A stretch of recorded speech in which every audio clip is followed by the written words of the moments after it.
Estas son reflexiones del profesor Mario de Jesús Zambrano Miranda, docente e investigador de la ESAP, la Escuela Superior de Administración Pública, Territorial Norte de Santander, Arauca. Y quiero ser muy claro desde el principio. Hoy no vamos a hablar de caricaturas, no vamos a hablar de entretenimiento, vamos a hablar de nosotros, de quiénes somos realmente cuando creemos que nadie nos está observando.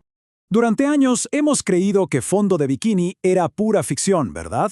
Una simple serie animada infantil para pasar el rato. Pero, ¿y si nunca fue ficción? Fíjense que al analizarlo con lupa resulta ser el retrato más preciso y francamente incómodo de nuestras propias instituciones, de nuestras oficinas, del tráfico de la ciudad, de las burocracias eternas y sobre todo de nuestras pequeñas corrupciones de todos los días. Es un espejo bastante oscuro sobre nuestro comportamiento en sociedad. Y esto nos lleva a un cambio de paradigma brutal. Tenemos esta idea metida en la cabeza de que ser buena persona garantiza, de forma automática, ser un buen ciudadano. Pues no es así, y esa es una verdad que cuesta tragar.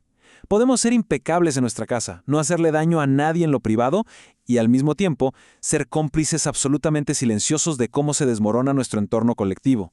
Y es que aquí hay una diferencia filosófica inmensa que debemos entender. Por un lado está la moralidad individual, que rige nuestra vida privada y a los nuestros. Pero por otro lado está la responsabilidad pública. Y esa nos exige mucho más. Nos exige entender que cada acción, por minúscula que parezca, mueve los engranajes del sistema. En la vida ciudadana, decidir no hacer nada, mirar hacia otro lado frente a una injusticia, bueno, esa inacción ya es, en sí misma, una acción tremendamente destructiva. Acto 2. Los arquetipos del colapso. A ver, analicemos cómo llegamos a este fracaso sistémico a través de roles que todos conocemos de sobra. Empecemos con el trabajador inagotable. El arquetipo de Bob Esponja. Él representa un entusiasmo inmenso, sí, pero completamente vacío de pensamiento crítico. Es ese empleado o servidor público que cumple cualquier orden con una sonrisa de oreja a oreja, pero que jamás, escuchen bien, jamás se detiene a pensar si el sistema que está alimentando es justo o si está profundamente roto. Básicamente, es la obediencia ciega disfrazada de máxima eficiencia. Y esto lo podemos conectar directamente con Aristóteles y su ética de la virtud. Aristóteles hablaba de buscar la excelencia, de tener un propósito funcional claro. Pero, ¿qué pasa cuando ese propósito se tuerce y se pierde de vista el panorama completo? Pues que se convierte en un auténtico fanatismo institucional. La gran lección aquí, que es peligrosísima de ignorar, es que estar siempre ocupados y hacer muchísimo trabajo no significa para nada que estemos haciendo el bien. Lo que nos lleva directo a nuestro segundo arquetipo, el maximizador extremo Don Cangrejo. Él es la encarnación viva de una lógica económica a la que le han arrancado cualquier tipo de freno ético. Representa esos incentivos perversos que vemos a diario en nuestra sociedad, donde la obsesión absoluta por maximizar ganancias termina reduciendo al ser humano a un simple número en una celda de Excel. Es el egoísmo en su estado más calculador. Pero aquí tenemos que hacer una pausa obligatoria. Porque es súper común echarle la culpa de esta codicia institucional a Adam Smith, el famoso filósofo escocés. Y la verdad, eso es una caricatura absurdamente injusta. Académicos brillantes como el Dr. Leonidas Montes lo han dejado clarísimo. Adam Smith era, antes que cualquier otra cosa, un filósofo moral. Él jamás en la vida defendió un mercado que funcionara aplastando a la ética. Para entenderlo de verdad, hay que mirar su obra La teoría de los sentimientos morales. Ahí Smith nos regala un concepto espectacular, el espectador imparcial.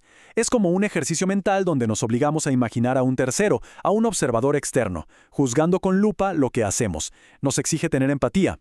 Smith decía que el capitalismo real no sobrevive sin la virtud de la prudencia. Un mercado simplemente colapsa si no hay empatía y no existe la confianza social. Y fíjense que esta idea se hace aún más potente en La riqueza de las naciones. Hay un momento clave donde Smith compara a un filósofo de altísimo prestigio con un humilde mozo de carga en la calle y suelta una idea revolucionaria. En el fondo, nacemos siendo prácticamente iguales. Lo que crea las gigantescas desigualdades que vemos no es que uno nazca superior al otro, sino la división del trabajo, el entorno y la educación. Es una visión tan igualitaria que nos obliga a cuestionar el sistema completo y no solo aplaudir en supuesto mérito individual. Así que si pusiéramos a Adam Smith frente a Don Cangrejo para interrogarlo filosóficamente, el veredicto sería fulminante. A Adam Smith no le aterraba el mercado. Lo que le daba verdadero pánico, lo que le quitaba el sueño, Era un mercado operando en un vacío moral donde nadie fuera capaz de sentir vergüenza, porque el egoísmo desbocado hace pedazos la confianza y sin confianza literalmente ningún sistema puede mantenerse en pie. Pasemos ahora al tercer arquetipo, Calamardo. Él es la viva imagen de lo que el sociólogo Max Weber llamó alienación burocrática. Es el agotamiento total, esa desesperación profunda y silenciosa del funcionario público que se pasa la vida haciendo tareas mecánicas en una burocracia que ya no tiene alma. Es alguien que perdió absolutamente toda conexión con el impacto de su trabajo. Representa la tragedia de la apatía institucional en su máxima expresión. Nuestro cuarto arquetipo es el del mejor amigo ingenuo, Patricio Estrella. Y miren, aunque parezca inofensivo, representa un peligro gigantesco para cualquier democracia. La ignorancia armada con buenas intenciones. Él simboliza la desinformación masiva, esa ciudadanía que actúa puramente por emoción y el populismo que ignora los datos por completo. La historia no se cansa de enseñarnos que un incompetente en el poder puede llegar a destruir muchísimo más que la maldad organizada.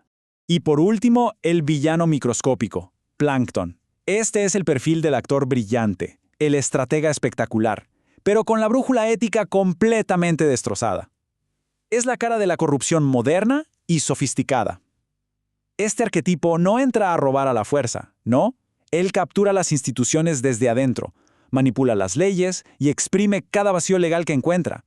Es la inteligencia pura, pero trabajando única y exclusivamente para su propio beneficio, pasando por encima del bienestar de todos. Acto 3. El sistema roto. Ahora, alejemos la cámara un momento. Si vemos cómo interactúan todos estos arquetipos juntos, entendemos la teoría institucional a gran escala. Y es que no se trata de personas fallando de manera aislada. El colapso del sistema ocurre exactamente en el punto de choque, donde estos tres pilares se desalinean de forma violenta. Cuando la ley te exige ser honesto, pero el mercado te hace rico por evadir normas, y encima la sociedad te admira en secreto por ser el más astuto, ahí el colapso es inevitable. Por eso no basta con ser buenas personas. Necesitamos desesperadamente sistemas bien diseñados. Acto 4. La ética de lo invisible. Vamos a dejar de lado la teoría sociológica por un segundo, porque esto se vuelve sumamente personal e íntimo. Todo esto nos obliga a mirarnos al espejo y aceptar una realidad muy incómoda. Todos somos engranajes de esta misma máquina. La ética pública real no vive en los grandes discursos políticos. Vive en ese milisegundo exacto. Cuando estamos completamente solos, nadie nos ve, tenemos la oportunidad perfecta de saltarnos las reglas para nuestro beneficio y decidimos libremente no hacerlo. Acto 5. Nosotros somos el sistema. Ya es hora de despojarnos de las metáforas y enfrentarnos a la esencia más dura de esta filosofía moral. Nuestro mayor error es hablar de el sistema o la sociedad como si fuera un ente abstracto o un edificio gris donde habitan otros. Y no es así. La sociedad es una ecuación matemática, es la suma exacta de nuestras millones de decisiones invisibles, de nuestras microcorrupciones de todos los días. El sistema colapsa o se reconstruye en cada milisegundo que decidimos, de forma consciente, elegir la empatía por encima de la indiferencia. Y ahí radica la verdadera genialidad y el peso de este ensayo del profesor Zambrano.